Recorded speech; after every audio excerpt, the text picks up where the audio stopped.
Hi everyone, welcome back to the video. In the previous video, we manually created an EKS cluster using AWS Management Console, and that helped us understand how the different components fit together. In this video, we are going to take that same setup and automate it using AWS CloudFormation. I've already saved a CloudFormation template in my GitHub repository and we'll use it to deploy our EKS cluster. I'll walk you through the structure of the template, explain what each section does, and show how it relates to the manual steps we performed earlier. By the end of this video, you will see how an IAC tool like CloudFormation can really make your life easier. So let's jump right in. So this is the GitHub repository which we have created for this course. By the way, the link of this repository will be in the description for you to follow along. So let's open this directory called 00 create cluster, and then this is the CloudFormation template that I was talking about. So let me just walk you through the template once.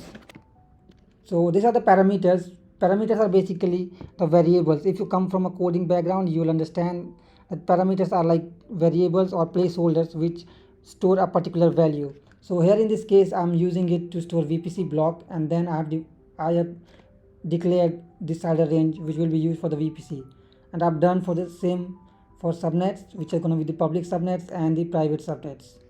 Then we have this metadata section which is used by CloudFormation template, and here's the main part, which is resources. The resources define the actual resources with the cloud which the CloudFormation template is supposed to create in our AWS account. So here in this case we have defined a VPC, and we are mentioning, or we are telling the template to refer to the VPC block that we have defined a VOB. Alright, and then we're going to create an internet gateway, the public subnets, the private subnets, and other resources. Let me show you the main resource that we should be concerned about, and that is the EKS cluster. So if you scroll down to the bottom, you will see the EKS cluster here, and we're going to use the latest version, which is 1.33. And after that, we're going to create an EKS node group. If you have not seen the previous video, I'll highly recommend you to watch that video, because that will explain how these different components fit together. And once the EKS cluster and node groups are created, we'll use an EC2 instance, and I have this user data script which will install kubectl, EKSCTL, and Helm, and then we can connect to our EKS cluster using this EC2 instance. So this is all about the CloudFormation template, and now let's head over to the repository. Okay, so let's open this file right here, which contains all the instructions which we will be following in this video. So first of all, we need to go to S3 console and create a new S3 bucket. So I'll head over to my S3 console and I'll click on create bucket. I'll name it something called EKS course CloudFormation bucket. Keep the other things as default and don't mess with them, and click on create bucket. Alright, so my S3 bucket is created. Let's go to the next part. Upload the CloudFormation.yaml file downloaded from the GitHub. You just need to go back to our previous level, and you need to download this file which contains all the resources for the EKS cluster. Click on this download here, and the file is downloaded.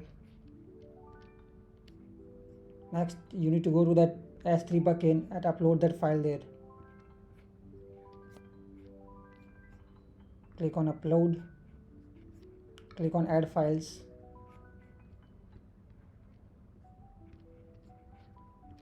So this is the file that I downloaded. I'll just click on upload, and that is it. Okay, so the file is uploaded. Let's move to the next part. Go to the IAM page on AWS console and create an IAM role with CloudFormation as the trusted principal. Okay, so I'm gonna go to the IAM page here. Go to the roles and click on create role. Keep it as AWS service, and in the service or use case, search for CloudFormation. Okay, click on next, and for the policy you have to select the administrator access, because CloudFormation needs administrator access to create the resources. Although you might trim down this policy according to the requirements, but for now I'll just select administrator access. Click on next, and for the role name, give it a unique name like CloudFormation role, and click on create role.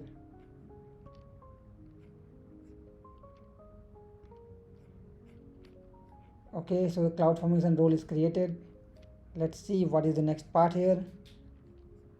Copy the object URL which was uploaded to S3. Okay, so I'll open S3 in a new tab here.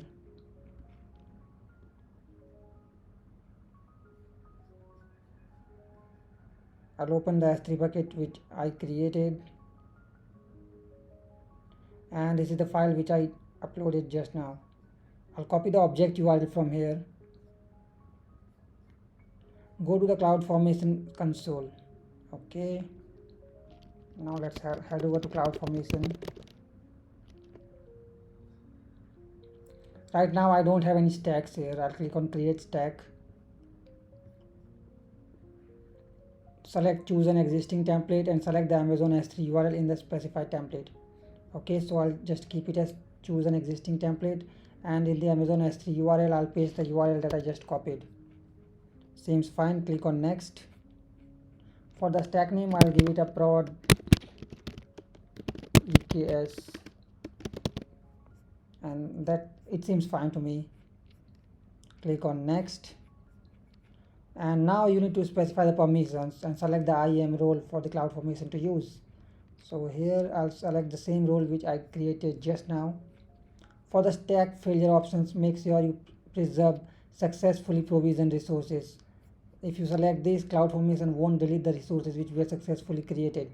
It will only roll back the resources which failed to create. Okay, and make sure, this is a crucial part, you need to click on this checkbox. Click on next, review your configurations and settings, and click on submit. Okay, so my CloudFormation stack is in create in progress state. It will take some time for this stack to be created. Meanwhile, I'll see you in the other part of the video then. Alright, welcome back everyone. So our CloudFormation stack is created, and you can see all the resources were created successfully without any error. And if you see, our EKS cluster was also created, and we have our EC2 instance created as well. So you can just click on this and open it in a new tab, and it will directly take you to the instance. Just click on it and click on connect.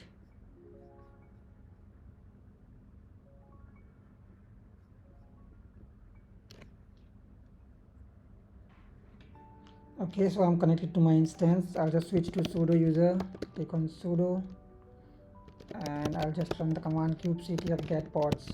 Now you won't be able to run any commands, and I'll tell you the reason why.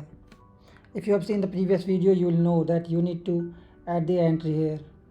So I'll go to the GitHub repository again, and I'll open the instructions which were mentioned in the first file, and this is the command that you're supposed to run there. So just copy it, run it here, and substitute the cluster name with your actual cluster, which in my case is, I have to check that. So I'll go to the EKS console, and this is the cluster name. So just write prod. Now it says that the entry was created here. Now I'll just add an alias and run the commands. So you can see there are no pods running. You'll check the nodes as well. So let's try to run a pod here.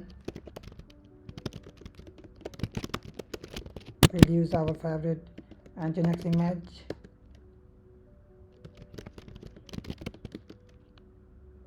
Okay, so the pod is in container creating state, and now the pod is created. Okay, so we successfully managed to create an EKS cluster using the ISC tool called CloudFormation. And before wrapping up this video, I'll also suggest you to delete your cluster. And deleting the cluster is pretty easy here. You just need to open your stack, select the stack, and click on delete. Alright, it will take some 10 or 15 minutes for the stack to be deleted, and once it is deleted, all of your resources will vanish from your cluster. So that's it in this video. I'll see you in the next part.